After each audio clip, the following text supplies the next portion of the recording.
The song Butcher Baby captured the general theme of the group at its inception, which was new blood for rock and roll. And, in fact, Butcher Babies was to be the original name of the group. But when Rod one night spit out the name Plasmatics, both he and Wendy decided this was way better, and Butcher Baby remained the name of the song. Rod would write the band's lyrics, produce and direct the band's videos, design album covers under various pseudonyms such as Butch Star, Stellar Axeman, Big Bulldozer, and others over the band's 10-year career. Rod was just basically the leader. We just kind of followed, took things, like he had a way of putting things. Hey, let's, what we're going to do is, blow up a couple of cars up at Bonds. Okay, we'll take them in, we'll blow them up, take them out. Full-size car.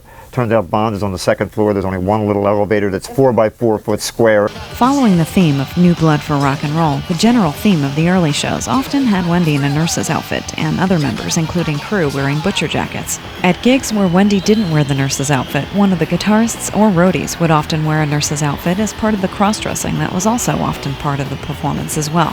From their initial gig at CBGB, Wendy and the Plasmatics took the New York Underground by storm.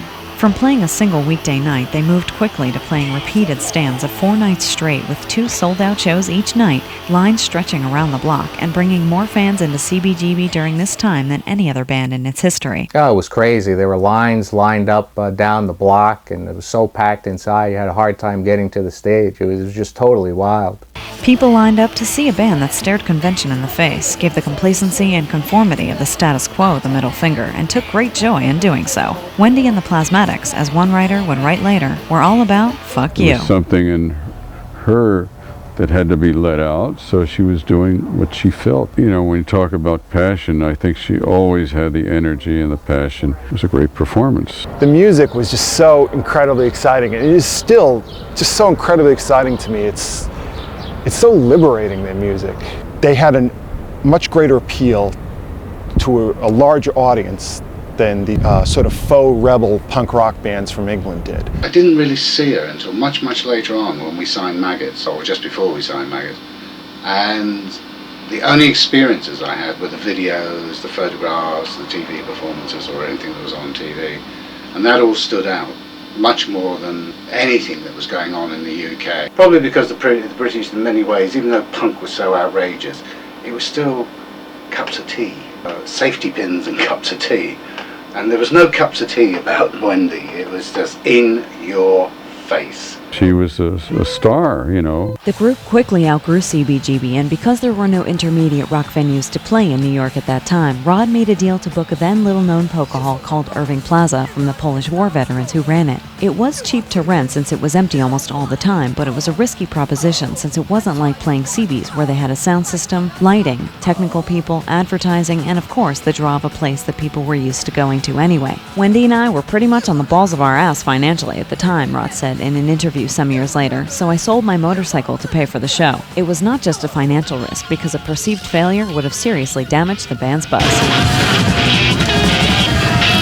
Without being set up for advance sales, the show relied on a substantial walk-up crowd, and it rained all day the day of the show. But as Wendy and Rod arrived for soundcheck, the sight they'd gotten used to at CBGB came into view, a line all the way down the block and around the corner, umbrellas and all. The show was a complete sellout, with many turned away at the door. Showing up now with the downtown people were the uptown would-be trendsetters wanting to be seen and be able to say they'd been to a Wendy O Plasmatics show. The group had now hit the cover of the trendy Soho News, had a feature by Michael Musto in Andy Warhol's Interview magazine, and had been offered a featured spot in the William Friedkin Al Pacino film Cruising, which would have given them huge international exposure, but was turned down by Wendy and Rod because they thought it might negatively stereotype gays. They hit Irving Plaza again for 2 sold-out nights in a row, which as a consequence was on its way to becoming a permanent, well-known rock venue in New York. And having now caught the full attention of anyone who was anyone in the entertainment world in New York City, including impresario Ron Delsner, were now on their way to headlining the Palladium Theater, the first group in history to do so at full ticket prices without a major label recording contract. In his review of the show afterwards, Soho News writer Alan Platt wrote, 3 TV sets go on. A sledgehammer goes through the screens and the wax runs out of 5,000 ears as a yowl of raw noise hits the balcony. We knew right away this is more than music. The Dominatrix of the Decibels, he wrote, a name attached to Wendy for years to come, chainsaws the guts out of 2 screaming guitars. A 1972 sedan DeVille is blown apart as charges explode and great hunks of its ruptured hulk blast off in all directions. You loved the Huns, he continued. You raved over the Vandals. You marveled at the Goths. You will shit when you see the Plasmatics.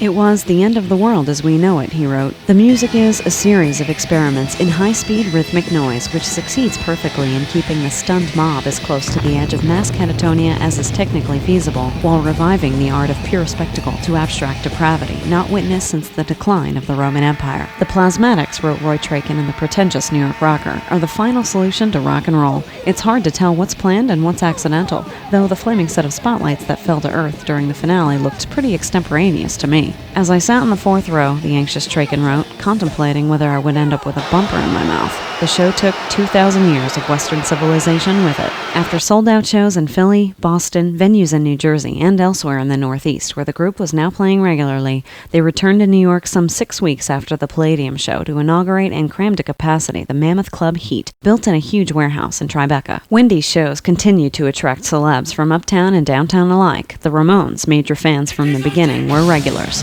The music industry was there in full force too, taking in every move, with Billboard's Roman Kozak now writing regularly on the band, his most recent article touting them as not only the most popular unsigned band in the entire New York City region, but also the best. As Chris Knowles of Classic Rock magazine has written, although Wendy and the Plasmatics were the biggest live attraction in New York, and the media was on them like white on rice, they scared the record companies shitless. It's one thing to play at subversiveness, wrote Knowles, but Wendy and the Plasmatics, unlike other punk bands, put their punk philosophy into action. What everyone fully knew was that Wendy was no poser, and this scared the shit out of the establishment. As Kiss's Gene Simmons would say years later in an interview with VH1, she was the real deal. Wendy was such a strong woman. She was so strong that she was frightening. Wendy was very, very different, not only because she wasn't submissive, but because she was aggressive. She wasn't just there, she was on the other side of that. But whereas corporate-governed U.S. labels were running scared, Stiff Records, the irreverent British independent, their motto, if it ain't stiff, it ain't worth a fuck, was hot. They flew over their head A&R guy to see a show in person and determine if what they'd been reading and hearing could possibly be real. The day after seeing the performance, Stiff put in an offer and a deal was inked within a month. And only a few months later, Wendy and company were laying down tracks in New York for New Hope for the Wretched, the first studio album. Stiff had thought it would add interest to have former Rolling Stones producer Jimmy Miller as producer on the project. Unfortunately, Miller's heroin addiction took almost complete control from the day he arrived in New York, and he was utterly useless for the project, nearly bringing the whole thing down with him. But he would have these little disappearances where he'd say, "Excuse me a minute," leave the recording board, and then after about a half hour or so, it's like, "Well, where'd Jimmy go?" It's like, "I don't know, where did he go?" So we'd be looking around and looking in all the bathrooms, and finally found him passed out in a ladies' room one time. The record company gave Miller his walking papers, and the album had to be finished by engineer Ed Stasium and Rod over in England, in addition to songs like Corruption and Living Dead, which accompanied TV smashing and automobile destruction in the live shows. The song Butcher Baby, Butcher Baby, they're gonna put you away! It is so sick! previously released earlier under Wendy's and Rod's Vice Squad records, featured, as with the live shows, a chainsaw sawing through a guitar in place of a guitar solo. Stiff boldly released it as a single, where it made it into the top 40 on the UK charts. Butcher Baby got into the bottom 30 in the UK charts, which was outrageous. Again, Butcher Baby was just a completely unique piece of vinyl. With amplified, chainsaw going through a guitar, unheard of way back in 78, 79, wherever it was. Today I can still DJ and put Butcher Baby on, and one, it would produce two reactions. One, there'll be that amount of people who know it, who haven't heard it for a long time, and it's like, yes! And then there will also be an element of people that will actually come up and say, who's this?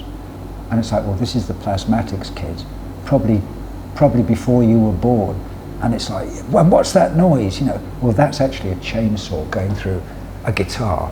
Rod had come up with the idea of putting a white caddy in a swimming pool for the cover, and Stiff had agreed to pay for it, and the owner of a nudist park in New Jersey, where Rod had run the restaurant some years before, agreed to let them do it in the pool there. It rained the scheduled day of the shoot, and so the crane standing by to put the car in and out of the pool went into time and a half so the shot could be done the next day, which it was without further delay. Credit for the album cover art is to Butch Starr, Rod's pseudonym for a lot of the photography and design he did for the band. It was the first in the series of extravagant, over over-the-top album covers for Wendy and the band, done in the days when special effects couldn't just be done with a mouse click, and where instead everything was done for real. It contains is the words Sunshine Park, which is the name of the nudist park, reflected in reverse in the car window. I bet a lot of you didn't know that, did you? This used to be a party album. Every party this album would go to, it'd be put on and the place would rock out.